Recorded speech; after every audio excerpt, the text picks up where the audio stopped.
베드로전서 2장 1절에서 10절입니다. 베드로전서 2장 1절에서 10절 앞에 PPT에도 나오는데 우리 한 절씩 이렇게 교독하겠습니다.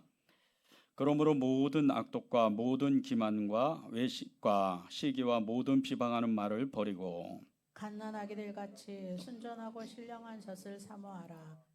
이는 그로 말미암아 너희로 구원에 이르도록 자라게 하려 함이라.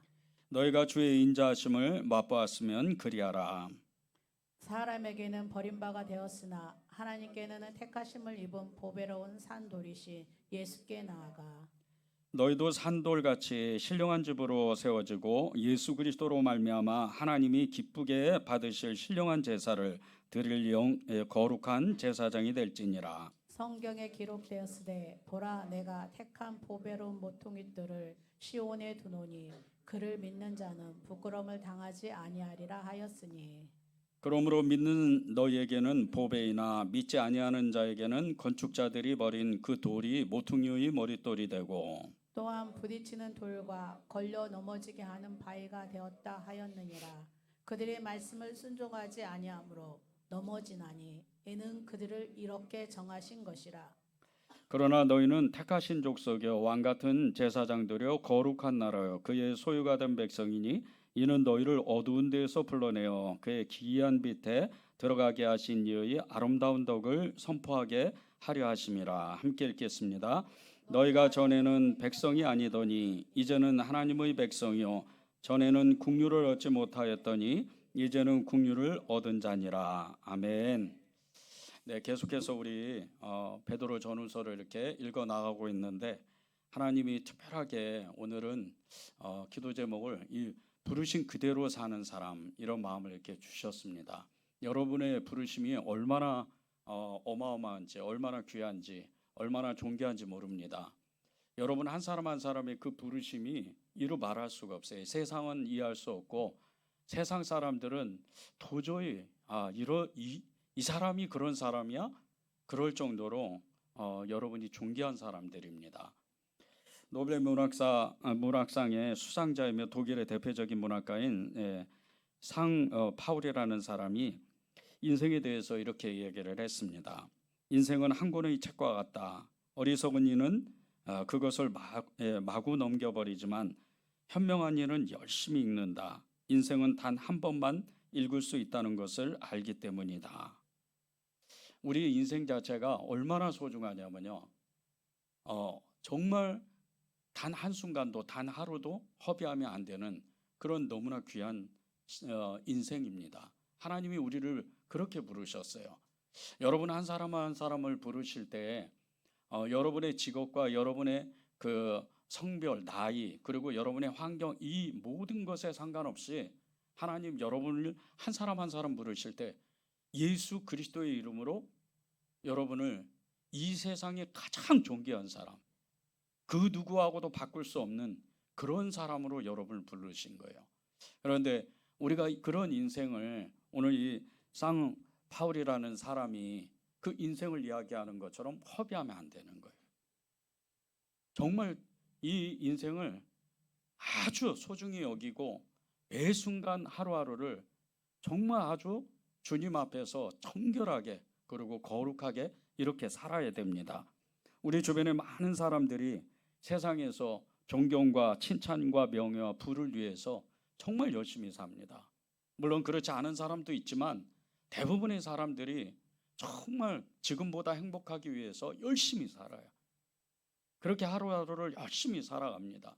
그런데 이렇게 열심히 사는데 대다수의 사람들은 자기가 무엇을 위해서 사는지를 모르는 거예요.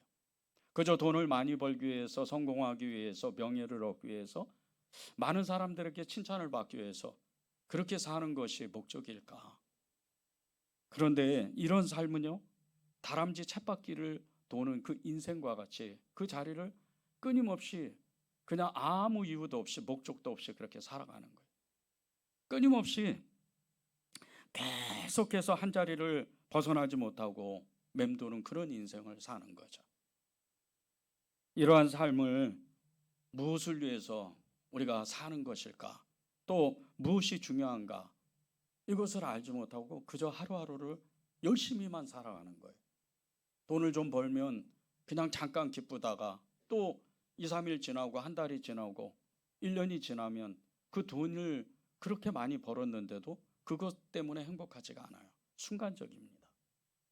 명예를 얻고 세상에서 성공하면 정말 행복할 줄 알았는데 그렇지가 않다는 거예요. 그 순간이 지나고 나면 내가 무엇이 내 인생에서 중요한 삶이지? 나는 무엇 때문에 무엇을 목적을 가지고 나는 이 세상을 살아갈까? 그렇게 생각한다는 거죠. 예수님을 믿고 따르는 사람들, 예수님을 정말 사랑하는 사람들, 진정한 그리스도인은요, 이렇게 살면 안 됩니다. 진정한 그리스도인은 자신의 목적이 무엇이며 어디로 가는지 정확하게 알고 있어야 돼요. 우리가 막연히 그냥 천국 갈 것이다, 예수님을 나는 사랑한다, 나는 죽고 예수로 산다, 그렇게 여기면 안 돼요. 그거는 지식으로 끝납니다. 예수님을 진짜로 내가 목표를 삼았고 예수님이 나의 전부고 예수님이 나를 100% 주장한다면요, 내 어떠한 처지에 상관없이 나는 행복한 사람이에요. 흔들리지가 않습니다. 물론 때때로 어려움이 찾아와요. 때로는 무너질 때도 있고 쓰러질 때도 있습니다. 그러나 의인은 7번 넘어져도 8번 일어나는 것처럼 금방 일어나요. 그리고 다시 힘을 내게 돼 있어요. 왜? 그리스도를 붙잡았기 때문에. 그리스도가 전부이기 때문에. 예수님은요, 여러분을 처음부터 완전히 그냥 붙잡아가지고 행복하게 만들고 싶지만 여러분이 그분을 온전히 따라가지를 못했기 때문에 내가 이상하게 예수님을 믿어도 허전한 거예요. 헛헛한 거예요. 그래서 계속해서 다른 것에 목표를 삼아요. 여행도 가보고 좋은 어떤 문학 작품을 이렇게 구경하고 가기도 하고 좋은 음식을 먹기 위해서 찾아가기도 하고 그렇게 살아봅니다. 그런데 예수님 안에 있는 것 같은데 아니에요.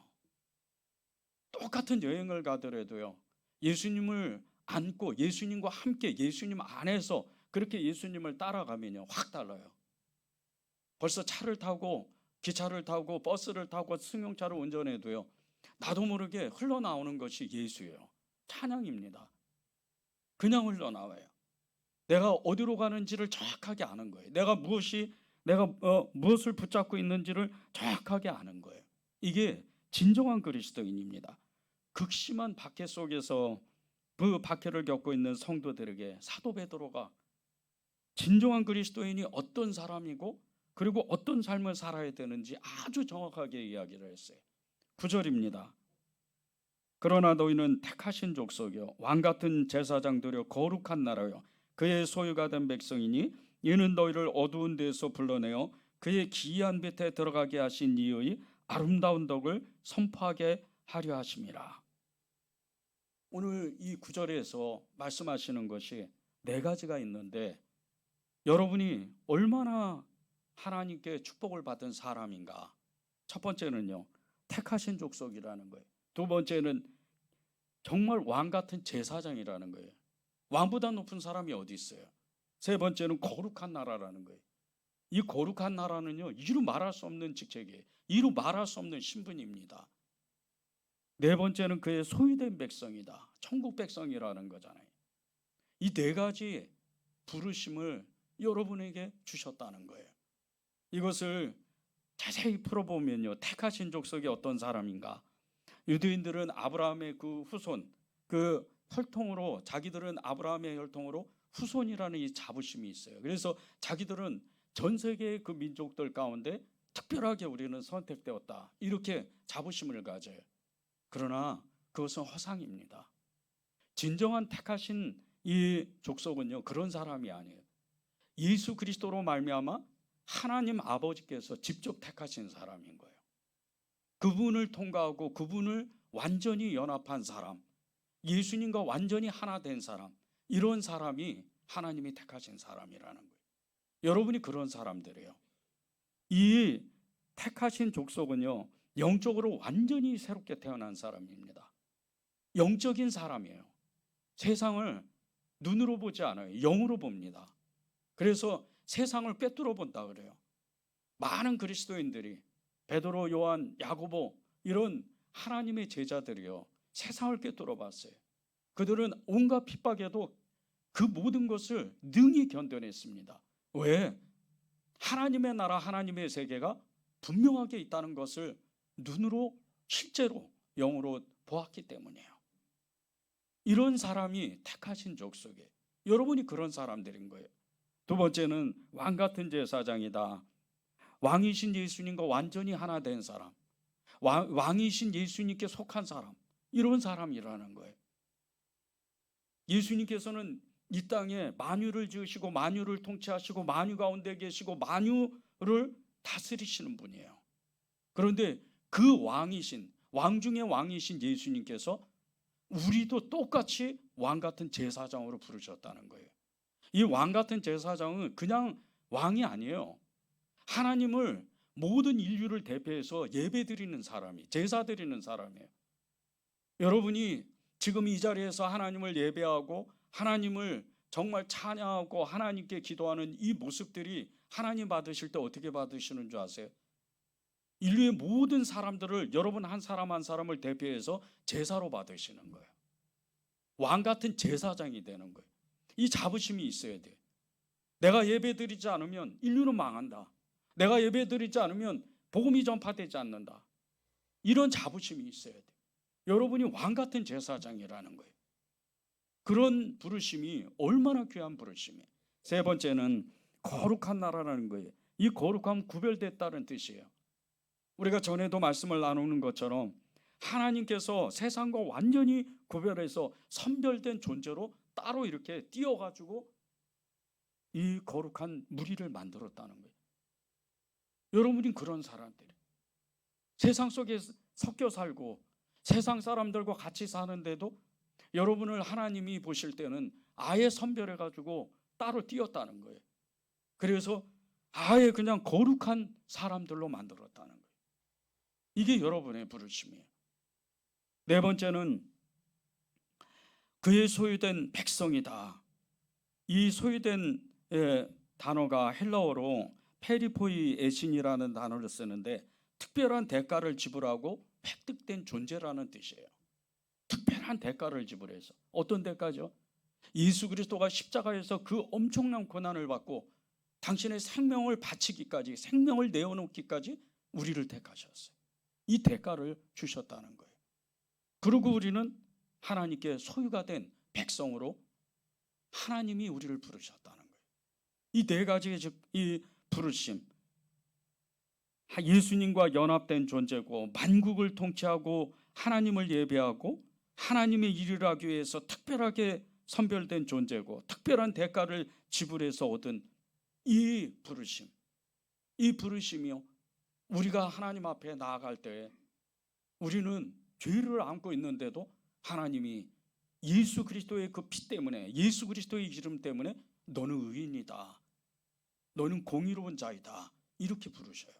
우리가 죄를 안고 있는데도 이 신비로운 부르심, 이 놀라운 부르심을 여러분이 고백하고 그것을, 그 신분을 여러분이 하나님 앞에 정말 떳떳하게 담대하게 여러분이 서 있어야 돼요. 하나님이 여러분을 그렇게 부르셨는데 보세요. 9절에 너희는 택하신 족속이요 왕같은 제사장들이요 거룩한 나라요 그의 소유가 된 백성이니.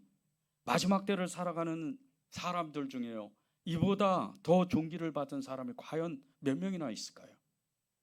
그것을 알고 그 비밀을 알고 하나님에 속한 그 하나님의 그 비밀하심을 알고 정말 감격하고 기뻐하고 하나님을 노래하고 찬양하고 예배드리는 사람이 몇 명이나 있을까요?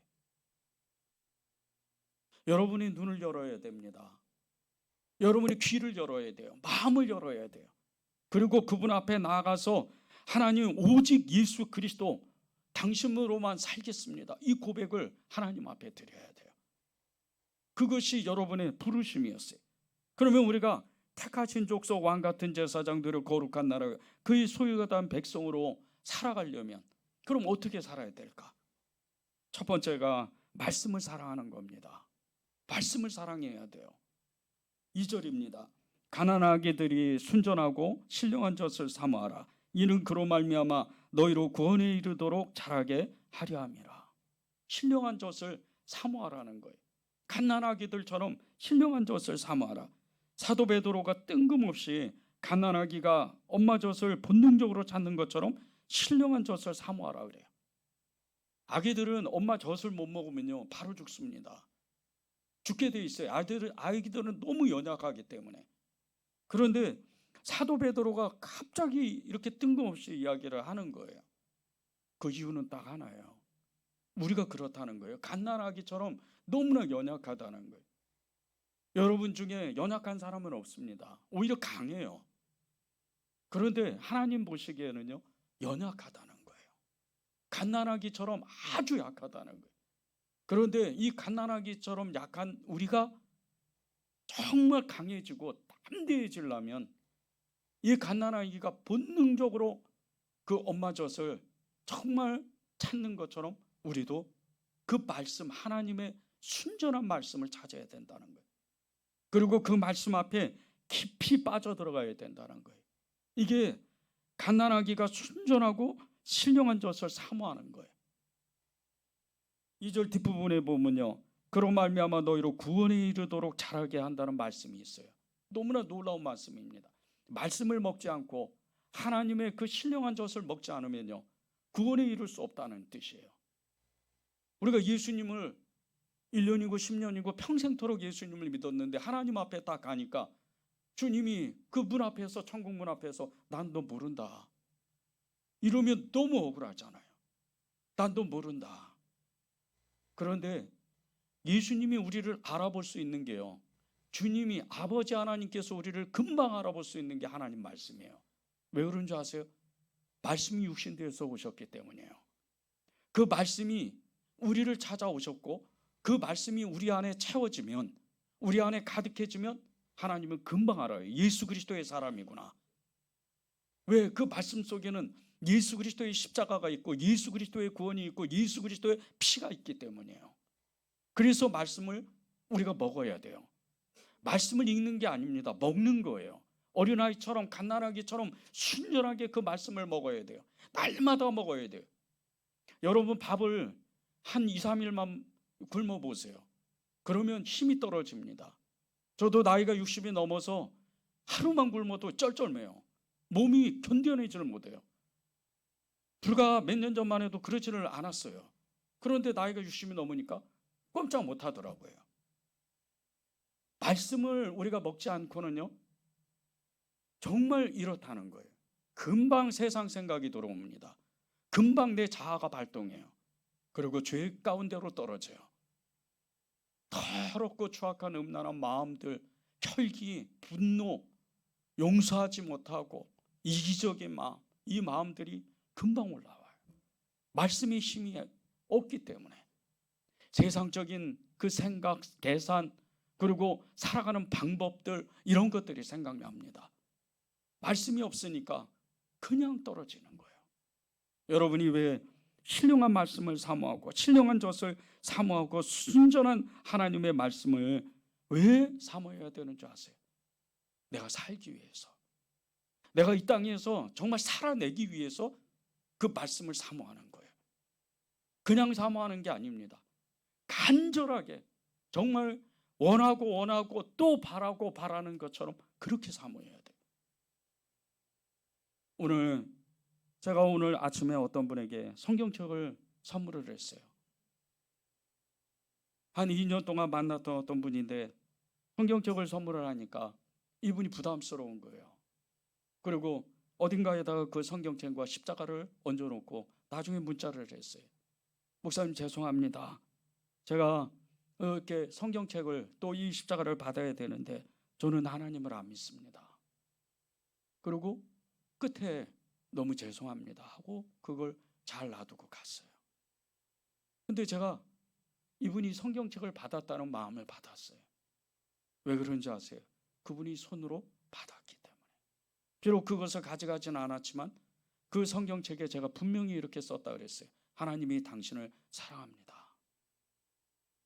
아무개 누구에게 김기호 목사가 이렇게 썼어요. 우리가 성경을 쉽게 보면 안 돼요. 저는 그분이 언젠가는 주님의 음성을 듣는다고 믿는 사람이에요. 그분이 언젠가는 복음을 듣고 하나님 앞에 돌아올 거예요. 그런데 누가 그 말씀을 전해주냐는 거예요. 말씀이 있는 사람이 전해주는 거예요. 목사가 아닙니다. 말씀이 있는 사람, 그리스도를 사랑하고 그리스도를 사모하는 사람, 그리스도로 채워진 사람이 전해줘야 돼요. 그래야 성령의 역사가, 우리가 눈에는 보이지 않지만 하나님의 성령의 역사가 그때 일어나는 거예요. 그것이 진정한 전도요, 진정한 생명의 전달인 거예요. 여러분이 성경을 읽으면요, 쉽게 살지를 못해요. 성경을 읽고 갓난아는 아이처럼 그 말씀을 순전하게 정말 사모하면요, 쉽게 살지를 못합니다. 그냥 하나님의 그 말씀 앞에, 그 정말 어마어마한 청량줄 앞에 딱 서서 내 생각과 마음과 행동과 입술의 고백들이 정말 생각하고 되뇌이고 되씹고 계속해서 생각하면서 말하게 될 수밖에 없어요. 그 상대방의 내 말로 인해서 상처를 받을까, 내가 함부로 말하는 거, 부정적인 거, 이 말하는 것으로 인해서 내 인생의 삶이 하나님을 떠나는 인생, 하나님을 외면하는, 하나님을 만홀히 여기는 그런 인생이 될까 봐 쩔쩔매요. 이게 진정한 삶이에요. 자유를 얻는다 그러죠. 진리를 알지 너희가 진정한 자유를 얻는다. 그 진리 안에서 완전히 묶여야 돼요. 진정한 자유를 얻으려면요, 하나님의 말씀의 진리에, 그 예수님의 진리에 완전히 붙잡혀야 돼요. 에베소서 6장에 가면요, 진리의 허리띠를 떼라 그래요. 영적 전쟁을 벌이는데 진리의 허리띠를 떼라. 그 진리의 허리띠는 예수 그리스도의 말씀이에요. 예수님입니다. 그분을 붙잡지 않으면 우리는 이 땅에서 모든 영적 전쟁에서 바로 패할 수밖에 없어요. 말씀이 그만큼 중요합니다. 말씀을 온전히 붙잡지 못하면요, 세상 지식으로 가득 찬 이 사울이라는 청년이 다메섹에서 부활의 주님을 만나는 순간 눈이 멀어서 맹인이 돼버려요. 누군가의 도움을 받지 않으면 단 한 발짝도 나가지 못합니다. 세상 지식으로 이 바울은요, 이 바울의 당시에, 초대교회 당시에 성경을 완전히 꿰뚫은 사람이에요. 그런데 그가 예수님을 만나지 못하니까 지식으로 가득 차요. 눈이 멀어버립니다. 부활의 주님을, 진짜 말씀이신 그분을 만나니까 자기가 가지고 있는 모든 지식이 다 멈춰버리는 거예요.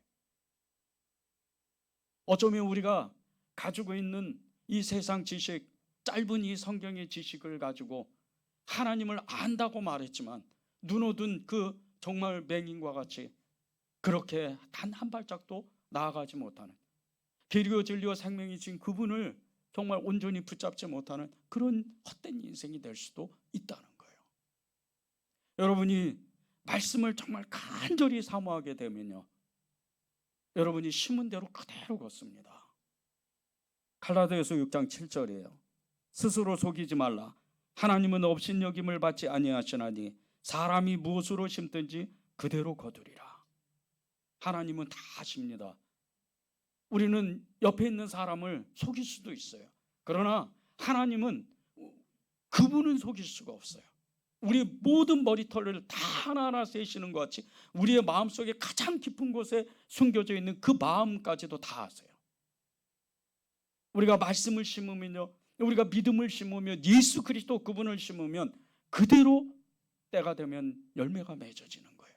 그러나 우리가 우리의 생각, 우리의 지식, 우리의 가치관, 세상의 그 문화, 그것을 우리가 심게 되면 끝내는요, 이 땅 가운데 세상에 묻혀서 죽게 되는, 세상의 가치관에 자기의 모든 삶을 묻혀버리는 그런 사람이 돼요. 하나님의 말씀을 사랑하는 사람은 그 말씀 속에 생명이 있다고 정확하게 아는 사람입니다. 그 생명은 생명의 강을 건너서 영적인 강한 군사가 돼요. 그 영적인 강한 능력이 생깁니다. 그래서 아무것도 손에 잡힌 것이 없는데 모든 걸 가진 사람처럼 살아요. 우리 은혜제일교회가 누수긴 사역을 한 지가 5년이나 됐어요. 5년이 넘었습니다. 아무것도 없어요. 무슨 돈이 있어서, 무슨 정말 능력이 있어서 이 사역을 하는 게 아니에요. 그러나 끊어질 것 같으면서 계속 하나님은 이어가세요. 왜 그런 줄 아세요? 그분이 직접 말씀하셨기 때문에. 그게 말씀의 힘이에요. 여러분도 똑같습니다. 여러분이 이 하나님의 말씀을 붙잡으면 그 믿음이 이루 말할 수 없는, 상상할 수 없는 능력이 생겨요. 어느 교회학교 선생님이 아이들에게 이 아이들 아기학교 예배 때 이렇게 질문을 해요. 만약 집에 자동차를 팔아서 그 돈을 몽땅 교회에 드린다면 천국에 갈 수 있을까요? 그 아이들이 선생님의 그 질문을 듣고 일찍 이렇게 대답을 하는, 아니요. 그러면 매일 교회에 와서 청소를 하면 천국에 가게 될까요? 아이들이 즉시로 대답해요. 아니요. 선생님이 이어서 이렇게 물어봅니다. 그러면 집에 있는 강아지에게 잘해주면 천국에 가게 될까요? 아이들이 생각도 안 합니다. 아니요. 그리고 선생님이 다시 물어요. 그래? 그러면 어떻게 해야 천국에 갈 수 있을까요? 그 맨 앞에 있던 5살짜리 아이가 이렇게 질문을 해요. 죽어야죠. 5살입니다. 죽어야죠. 그래야 천국 간다는 거예요. 그런데 이 5살짜리 이 아이는요, 그 교회 로비의 입구에 그 1년 동안 적어져 있는 이 성구를 보았어요. 로마서 6장 4절입니다. 그러므로 우리가 그의 죽으심과 아파의 세례를 받음으로 그와 함께 장사되었나니 이는 아버지의 영광으로 말미암아 그리스도를 죽은 자 가운데에서 살리심과 같이 우리로 또한 새 생명 가운데서 행하게 하려 함이라. 5살짜리가요, 이 말씀을 정확하게 이해했어요. 죽어야 되는구나. 예수 그리스도로 새 생명을 얻어야 되는구나. 하물며 우리는 주의 말씀 앞에 쓴 사람입니다. 말씀을 읽는 사람들이에요. 우리가 어떻게 살아야 될까요? 말씀이 기준이 돼야 돼요. 말씀으로 우리는 살아내야 돼요. 그것이 하나님이 우리를 부르신 목적이에요. 택하신 족속의 왕 같은 제사장들이요 거룩한 나라요 그의 소유된 백성으로 살아가는 두 번째는요, 내 마음을 예수님으로만 채워져야 돼요. 내 마음을 예수님으로만 채우는 거예요. 5절입니다. 너희도 산돌같이 신령한 집으로 세워지고 예수 그리스도로 말미암아 하나님이 기쁘게 받으실 신령한 제사를 드릴 거룩한 제사장이 될지니라. 5절에 보면요, 너희도 산돌같이 신령한 집으로 세워진다는 말씀이 있어요. 근데 이 말씀이 엄청 정말 너무나도 중요한 말씀입니다. 왜 그런 줄 아십니까? 4절에 보면 이 산돌을 예수님이라고 그랬어요. 산돌이 예수님이라는 거예요.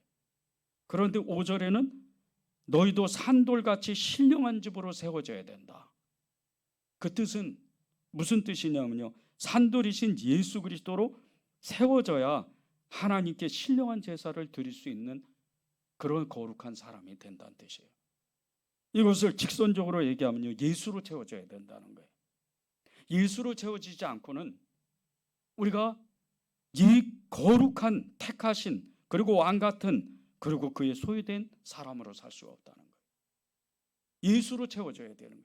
예수로 채워져야 하나님 앞에 우리가 드리는 예배도 헛된 예배가 아니고 거룩한 예배가 돼서 하나님은 영이시니 신령과 진정으로 예배드릴지니라, 이 예배가 진짜로 이루어지는 거예요. 예수로 채워져야, 그분의 영으로, 그분의 성령으로 채워져야 우리가 하나님 앞에 1분을 예배를 드리고 1시간을 예배를 드려도 그 예배가 거룩한 예배가 돼요. 하나님이 천국의 문을 여셔서 야곱에게 사닥다리로 천사가 오르락내리락 하고 하늘에는 영광이요 땅에는 기쁨이 어마어마한 이 예배가, 살아있는 예배가 실제로 일어나진다는 거예요. 우리가 드리는 이 예배가요, 도담성의 예배입니다. 우리가 드리는 예배가 요한계시록의 예배예요. 도담성에는 이 천군 천사가 그 도담성을, 이 엘리사를 그리고 그 종인 게하시를 산울처럼 둘렀어요. 불말과 불병거가. 요한계시록에 가면 하늘의 문이 열려서 하나님의 보좌가 열리고 그 옆에서 거룩하다 거룩하다 하는 그 수많은 천군 천사가 하나님을 예배해요. 우리가 그런 예배자예요.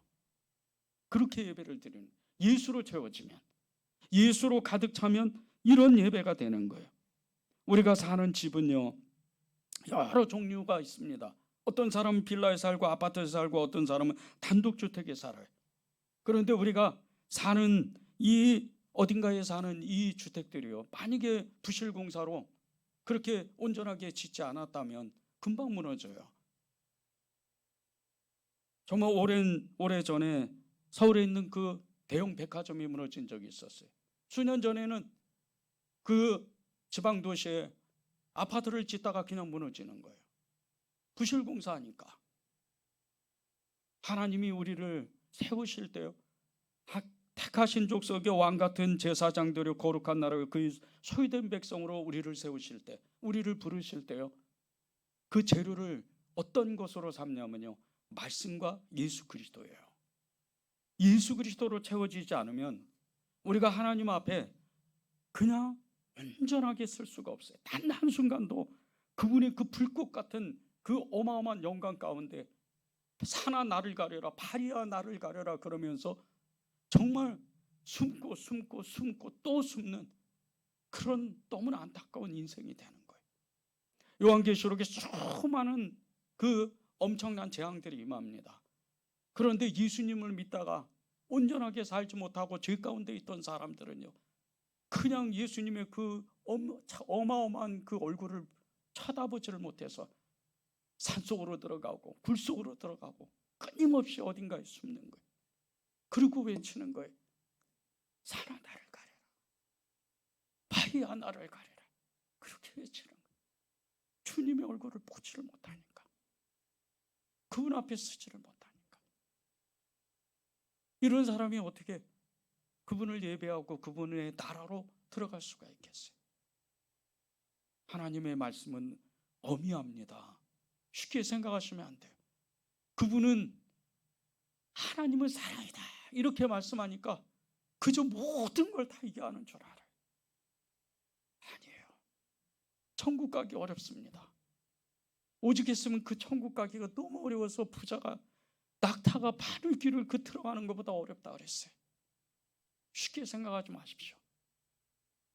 여러분의 인생 목표가 오직 예수, 이게 돼야 돼요. 오직 그분을 붙잡고 그분으로만 살아야 돼요. 그래야 여러분의 인생 가운데 정말 잘했다, 착한 내 종아, 이 말씀을 듣는 거예요. 5절에 보면 너희도 산돌과 같이 신령한 집으로 세워져야 된다. 내 마음에 그리스도의 집이 세워지면요, 그때부터 내 생각, 내 계획 다 사라집니다. 그리고 주님이 하자는 대로, 주님이 이끄시는 대로 그분을 따라가는 거예요. 그 삶의 목표는 딱 한 가지예요. 청지기의 마음으로 사는 거예요. 하나님, 그저 주님이 빌려주신 인생, 제가 이 한평생을, 짧은 100년도 안 되는 인생을 그렇게 살아가겠습니다.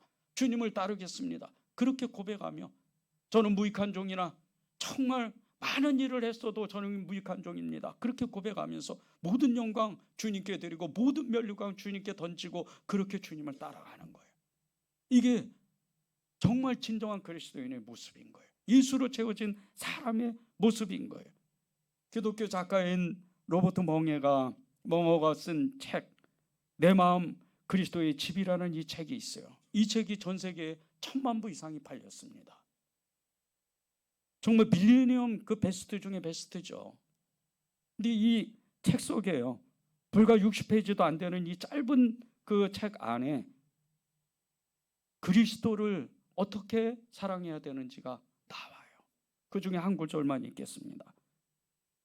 그리스도께서 나와 교제하기를 원하시고 나를 사랑하시고 나와 함께 있기를 원하시고 나를 기다리신다는 것을 진리는 다른 어떤 사실보다도 하나님과의 경건한 시간을 변화시키는데 커다란 도움을 주었습니다. 그리스도 혼자서 당신의 마음에 거실에서 기다리게 하지 마십시오. 날마다 둘만의 시간과 장소에서 말씀과 기도로서 그분과 교제를 나누도록 하십시오.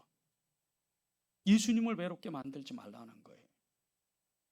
우리는 예수님을 그토록 사랑하고 사모한다고 그랬는데 예수님이 우리 옆에서 나는 너무 외롭다. 그렇게 말씀하신다는 거예요. 왜 너는 내 음성을 듣지 않고, 왜 너는 내 말에 서 있지 못하느냐? 왜 너는 나를 네 마음속에 받아들이지 못하느냐? 그렇다는 거예요. 여러분이 하나님의 그 말씀을요 정말 채우지 않으면 이 썩어져가는, 이 썩어 없어지는 이 세상 가운데 머무는 인생이 되고 말아요. 6절에서 8절을 제가 읽겠습니다. 성경에 기록되었으되 보라, 내가 택한 보배로 모퉁이 돌을 시온에 두노니 그를 믿는 자는 부끄러움을 당하지 아니하리라 하였으니, 그러므로 믿는 너희에게는 보배이나 믿지 아니하는 자에게는 건축자들이 버린 그 돌이 모퉁이의 머릿돌이 되고 또한 부딪히는 돌과 걸려 넘어지게 하는 바위가 되었다 하였느니라. 그들이 말씀을 순종하지 아니함으로 넘어지나니 이는 그들을 그렇게 정하신 것이라. 보세요. 베드로를 부르실 때 너는 반석이라 부르셨어요. 그리고 너는 교회라고 말씀하셨어요. 그런데 이 모퉁이 돌이신 예수 그리스도, 그분께 베드로와 같이 딱 붙어 있지 않으면 세상에요 그보다 더 큰 돌, 그리고 세상에 거치는 그런 돌과 부딪히게 돼 있다는 거예요. 그리고 믿는 사람은 끝까지 그 믿음을 지키지만 주님을 온전히 믿지 못하는 사람은 깨어져 부딪힌다는 거예요. 쓰러지고 없어지고 만다는 거예요. 예수님으로 채워지는 것, 이것이 얼마나 중요한지. 예수님을 그냥 부르는 것, 이런 정도가 아니에요. 예수님으로 완전히 정말 하나가 되지 않으면 모퉁이 돌을 대신 예수 그리스도, 그분께 거치는 돌이 되지 않고 거치는 사람이 되지 않고 그분과 완전히 하나가 되는 사람이 된다는 거예요. 여러분이 그런 마음을, 그런 믿음의 고백을 하나님께 드려야 돼요. 9절을 마지막으로 읽고 우리가 찬양했으면 좋겠습니다. 그러나 너희는 택하신 족속의 왕같은 제사장들여 거룩한 나라여 그의 소유가 된 백성이니 이는 너희를 어두운 데서 불러내어 그의 기이한 빛에 들어가게 하신 이의 아름다운 덕을 선포하게 하려 하심이라. 그러나라는 접속사가 있습니다. 우리가 6절에서 8절까지 읽은 것처럼 그 모퉁이 돌에 그 거치는 돌이 부딪혀서 깨지는 것처럼 그렇게 믿지 않는 사람은 세상으로 빠져가지만, 그러나 이렇게 말씀하시는 거예요. 믿는 너희는, 여러분이 그런 존재예요. 그 믿음을 하나님 앞에 고백하십시오. 찬양하겠습니다.